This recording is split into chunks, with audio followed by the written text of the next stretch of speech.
भारत वह भूमि जहाँ आध्यात्मिक आनंद सिर्फ महसूस नहीं किया जाता, वह वातावरण में घुला होता है। यह माना जाता है कि यहाँ भगवान की उपस्थिति, उनके पद चिन्ह, उनकी दिव्य अनुभूति यहाँ अनादि काल से जीवित है। इन दिव्य अनुभूतियों का सबसे गहरा स्वरूप है मंदिर। वह संरचनाएं जो सनातन धर्म की प्राचीन, विराट और समृद्ध विरासत की जीती जागती मिसाल है। इन्हीं मंदिरों में से एक है शेषाचलम पर्वतों की ऊंचाइयों पर विराजमान हमारे भारत की पवित्र भूमि के सबसे ऊंचे और श्रेष्ठ तीर्थों में से एक तिरुमला मंदिर।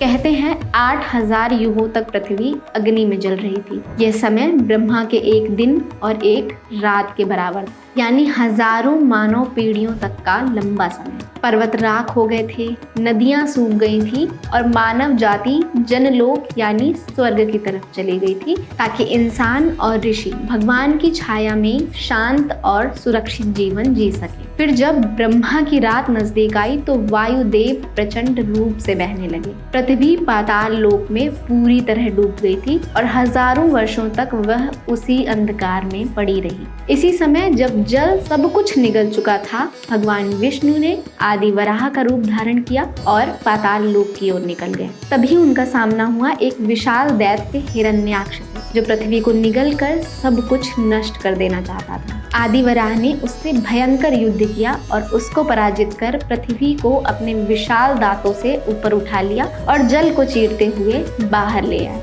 इसी क्षण ऋषि, देवता और ब्रह्मा भगवान विष्णु से पृथ्वी की पुनर्स्थापना करने की प्रार्थना करने लगे। आदि वराह ने उनकी प्रार्थना स्वीकार की और ब्रह्मा जी को ब्रह्मांड की पुनः रचना करने को कहा। इसके बाद उन्होंने कहा कि अब वो पृथ्वी पर ही रहेंगे और इसकी और लोगों की रक्षा करेंगे। उन्होंने अपने वाहन गरुड़ को आदेश दिया कि वो क्रीडाचल लाए। क्रीडाचल बैकुंठ से लाया गया वह प्राकृतिक पर्वत था जो सोने और रत्नों से जड़ा हुआ था और आकार में आदिशेष जैसा था। गरुड़ ने क्रीडाचल को लाकर स्वामी पुष्करणी यानी मंदिर के तालाब के पूर्व दिशा में रख दिया, वह स्थान जिसको आदि वराह ने खुद चुना था। आदि वराह क्रीडाचल के दिव्य विमान पर खड़े हुए, जो अनेक रत्न जड़ित गोपुरों से चमक रहा था। इसके बाद ब्रह्मा जी और अन्य देवताओं ने आदि वराह से निवेदन किया कि वे अपने भयंकर रूप को शांत करें और पर्वत पर विश्राम करें, ताकि वे उन लोगों को आशीर्वाद दें जो ध्यान योग या कर्म योग से भगवान तक नहीं पहुंच पाते।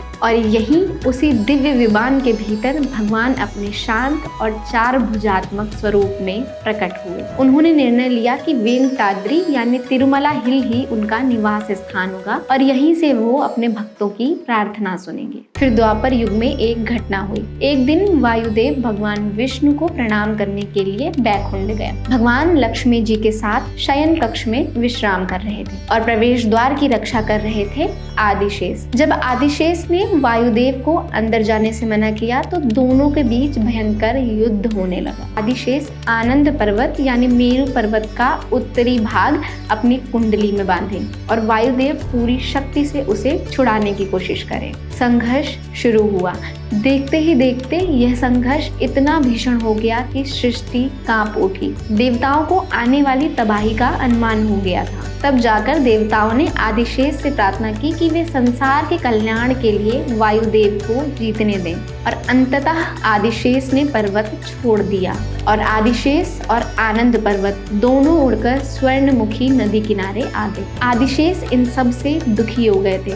उनको दुखी देख भगवान ब्रह्मा और अन्य देवताओं ने उनको सांत्वना दी। उन्होंने कहा कि वो एक विशाल पर्वतमाला में रूपांतरित हो जाएंगे जो भगवान विष्णु का धाम बनेगा। तब आदिशेष ने विशाल रूप धारण करके शेषाद्रि पर्वत श्रृंखला का रूप ले लिया। उनका फन वेंकटाद्रि बना भगवान वेंकटेश्वर का निवास। मध्यम भाग अहोबिलम बना नरसिंह भगवान का स्थान और उनकी पूंछ श्री शैलम बनी मल्लिकार्जुन शिव का स्थान। इसके बाद हुई तीनों देवों की परीक्षा। कलयुग आ गया था। इसकी शुरुआत होते ही भगवान विष्णु वेंकटाद्रि छोड़कर बैकुंठ लौट आए। भगवान विष्णु के जाने से ब्रह्मा जी बहुत दुखी हुए। उन्होंने नारद जी से कहा कि वे बैकुंठ जाएं और भगवान विष्णु को वापस आने के लिए मनाएं। इसके बाद नारद गंगा तट पर पहुंचे, जहां कई सारे ऋषि मुनि मिलकर यज्ञ कर रहे थे। उनसे यह तय नहीं हो पा रहा था कि इस यज्ञ का फल वो किस देवता को दें। फिर निर्णय लिया गया कि भृगु ऋषि तीनों देवताओं ब्रह्मा, विष्णु और शिव जी की परीक्षा लेंगे। भृगु सबसे पहले सत्यलोक पहुंचे, जहां तीन मुखी ब्रह्मा वेदों का पाठ कर रहे थे, नारायण के नाम का जप कर रहे थे और सरस्वती की ओर देख रहे थे। उन्होंने भृगु को अनदेखा कर दिया, जिससे वो बहुत क्रोधित हुए और वहां से चले गए। इसके बाद वो कैलाश पहुंचे, जहां भगवान शिव और पार्वती लीला में मग्न थे। उन्होंने भी भृगु पर कोई ध्यान नहीं दिया। हालांकि उनके हस्तक्षेप से भगवान शिव भी क्रोधित हुए, जिससे भृगु और क्रोधित हो गए और वहां से चले गए। अंत में वो बैकुंठ पहुंचे, जहां भगवान विष्णु लक्ष्मी जी के साथ शेषनाग पर विराजमान थे। उन्होंने भी भृगु को नजरअंदाज कर दिया। क्रोधित होकर उन्होंने भगवान विष्णु की छाती पर लात मार दी, जहां लक्ष्मी माता विराजमान थी। लेकिन विष्णु जी ने तुरंत उठकर ऋषि भृगु के पैर दबाए और उनसे पूछा कि आपको कहीं चोट तो नहीं लगी। विष्णु जी की विनम्रता देखकर ऋषि भृगु ने तय किया कि इस यज्ञ का फल वो भगवान विष्णु को ही देंगे। लेकिन इन सब के बाद माता लक्ष्मी नाराज हो गई